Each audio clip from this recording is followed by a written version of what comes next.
જો અહીંયા કને થારી શ્રાદ્ધની તૈયારી અને 5 રોટલી કેમ રાખી છે? ગાય કૂતરાને 3 આપો પ્રસાદી. 3 પ્રસાદીમાં મતલબ કોની કોની? બાપુજીની ને એક શું કહેવાય બાપુજી દાદા બાપા કે કાકા બાપા? એ કાકા કોક બાપા હું નથી ઓળખતી. મતલબ 3 ને એમ ને 3 ને ના 2 ગાયની ને 1 કૂતરાની. તો આમ કરીને આપણે પ્રસાદી તૈયાર કરીએ 5.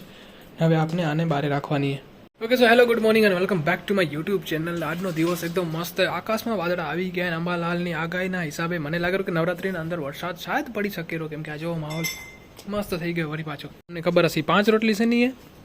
5 રોટલી એક કાગવાસ નાખવાની, હા, એક કૂતરાની, હા, એક ગાયની, હા, એક દાદા એક બાપાની, ગાયની, કૂતરાની, એક દાદા બાપાની, એક ભાઈની. હા, હજી એક બચી. ના, એટલે આપણા કોઈ પણ પિતૃ હોય એને એક વધારાની એક એ વધારે એક્સ્ટ્રા થઈ ગઈ. મોજ કરે કા ગલતીથી 1 રોટલી વધુ બની ગઈ. ગાય, કૂતરું ને ગાય, કૂતરું, દાદા બાપા અને પપ્પા 4. 4 એક નથી એક્સ્ટ્રા.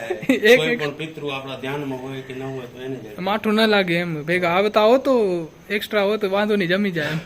જો પેલા શ્રાદ્ધ ખાવા કાગડા આવતા, હવે કાગડા તો છે નહીં એટલા માટે શું રોટલી પડી હોય માથે ને પછી સાંજના સમય આપણે જ્યારે ઉતારી લે ત્યારે પછી બધી રોટલી ગાય કે એવા કૂતરાને કે એવાને દઈ દેવાય.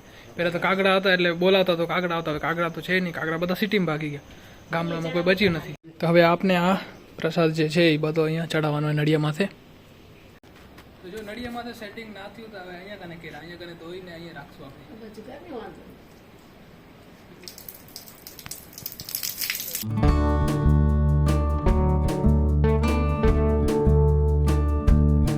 તો જો આવી રીતના આપણે અહીંયા કને પૂજા કરીને રાખી દીધું હોય. પ્રસાદી હે, પાણી હે, અગરબત્તી હે.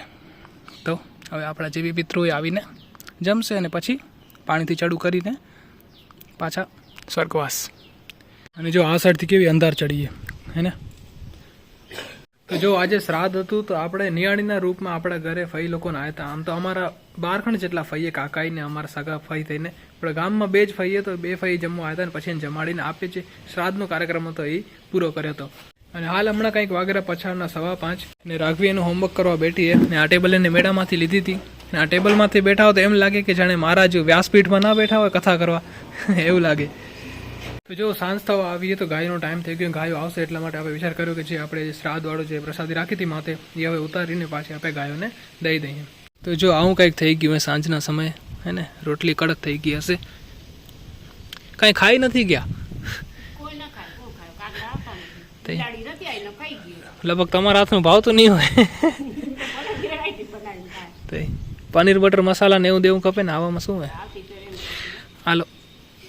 ઓકે જો અંધારું થઈ ગયું પણ તેમ છતાં આજે મને કંઈક રિવીલ કરવાનું હતું એટલા માટે હું રિવીલ કરું રહ્યો. તો તમને ખબર હશે તો આપણે ટેબલને કલર કરતા હતા અને કાકાનો પગ મેળાઈ ગયો. એ બધું શેના માટે હતું એ તમને હું કહું. એકચ્યુઅલી આ છે કાકાનો નવો બિઝનેસ. અહીંયા કને હાઈવે માથે એક આપે આવી કેબિન જેવું કાંઈક તો ઊભું કર્યું હોય. મતલબ કાકા અહીંયા કને ચા ને એવું બધું બનાવશે. તો મેન હાઈવે અહીંયા કને આપણે આ સેટઅપ કર્યું હોય. આની અંદર ઘણા બધા પૈસા આપે નાખી દીધા. તમને લાગતો છે કે આ તો નાનું સેટઅપ હોય પણ તેમ છતાંય આની અંદર ઘણા બધા પૈસા કરી ગયા. અને થેન્ક્સ ટુ આ પાર્ટી અહીંયા કને એક આપણા પટેલ પરિવારની હોટલે એ લોકોએ આપણે આ લેન્ડ પ્રોવાઈડ કરીએ તો અહીંયા કને સારો બિઝનેસ થઈ શકે.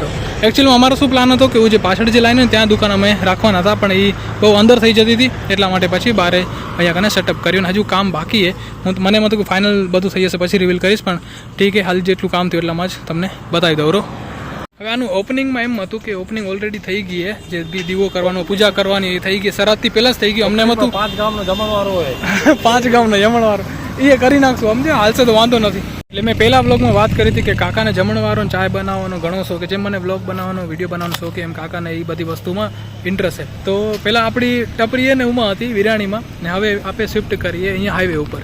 તો હવે અહીંયા કને એ બેસે ને આપણે આપણું વ્લોગનું કામ ચાલુ રાખશું. હાલ ઘડી અમે આવ્યા હતા અહીંયા કને લાઇટનું થોડું ઘણું કામ બાકી બસ એ કરવા માટે તાકી નવરાત્રિથી પહેલાં ચાલુ થઈ જાય. ને બાજુમાં જ અહીંયા કેમ્પ લાગેલો જો. ઓકે તો હમણાં જે તમે સેટઅપ જોયો ને એને અમને બિલ્ડઅપ કરતાં કંઈક તો 5 થી 6 મહિના લાગી ગયા. હવે એવડું ટાઈમ એટલા માટે કેમ કે 1 થી 1.5 મહિનો તો જેને બનાવ્યું હોય કારીગર એને લાગી ગયું, અને પછી એને ઊભું કરવામાં ટાઈમ લાગ્યું, જમીન લેવલ કરવામાં ટાઈમ લાગી ગયું, અને પ્લસ બીજું શું હતું કે વરસાદ પડ્યો, વરસાદના લીધે થોડું ઘણું આપણું નુકસાન થયું હતું, તો એ નુકસાનને વળી પાછું સેટ કરતાં અમને ટાઈમ લાગી ગયો. સો હવે કાંઈક તો 10% જેટલું બાકી છે, શાયદ 1-2 દિવસમાં થઈ જશે, બાકી બધું કામ ઓકે, અને બહુ જલ્દી આપણે એ જે બિઝનેસ છે કાકાનો એ રનિંગ થઈ જશે. અને બીજી વાત એ હતી કે હમણાં જે આપણે શ્રાદ્ધ ચડાવ્યું એની અંદર મેં જરાક મસ્તી કરી, તો હવે મને એ સમજણ નથી પડતી કે એ અમારા પિતૃ છે, ભલે મારા દાદા પડદાદા જે બી હશે, તો એ હવે દાદા પોતરાનો રિશ્તો હોય, ઠીક છે, અને અમે મારા દાદાનો રિશ્તો એકદમ મસ્ત હતો. ને આપણી સમાજમાં એવું ઘણું બધું હોય કે પિતૃની નડતર આવે, પિતૃની નડતર. મને એ સમજણ નથી પડતી કે પિતૃ આપણા પરિવારના સદસ્ય કહેવાય, એ આપણે કેમ નડે? મારા દાદા સમજી લો કે મારા ઉપર ખીજાય, પણ કાં શું કામ નારાજગી હોય એની આપણા ઉપર? મને એ સમજણ નથી પડતી. હવે એની ઓલરેડી બારસ થઈ ગઈ હોય, આપણી બારસના અંદર જે બી તર્પણ વિધિને કરતા એ શાસ્ત્રના અનુસાર, તો એનું તો સમજી લો કે એ જીવન ત્યાંથી પૂરું થવાનું હોય, પછી આપણે એની નડતર ના હોવી જોઈએ મારા હિસાબથી. હવે આ આપણે જે બી નડે કે પિતૃ નડેરા કે જે બી નડેરા, તો મને નથી લાગતું કે એવું બધું નડતું હોઈ શકે, કેમ કે આપણા પરિવારના સદસ્યો આપણે ના નડે. હા, એના દુશ્મન જે બી હોય XYZ, એના જીવનમાં જે બી દુશ્મન રહ્યા હોય એને નડે, પણ આપણા પરિવારને કેમ નડે? આ તો ડાઉટફુલ છે, પણ ઠીક છે, ચલો આપણી સમાજમાં એ ઘણું બધું છે, તો એને હવે ધીરે કરીને બંધ કરવાની જરૂર છે. શાસ્ત્રોના હિસાબે જેટલી વિધિ થતી હોય એ કરવાની, બાકી એક્સ્ટ્રા દિમાગમાં લેવાનું નહીં કે આ કરવાથી થઈ જશે, આ કરવાથી થઈ જશે, એવું કાંઈ નહીં થાય. બસ ભગવાન ઉપર ભરોસો રાખો, બધું ધીરે ઠીક થઈ જશે. તો ઠીક છે, આજનો વિડીયો આટલું જ રાખશું. આપીને ફરી મળીશું આવતીકાલે નવા બ્લોગ સાથે. ત્યાં સુધી તમારું ધ્યાન રાખજો, અને ખોટી કોઈ માયા જાળમાં પડતા નહીં. બાય.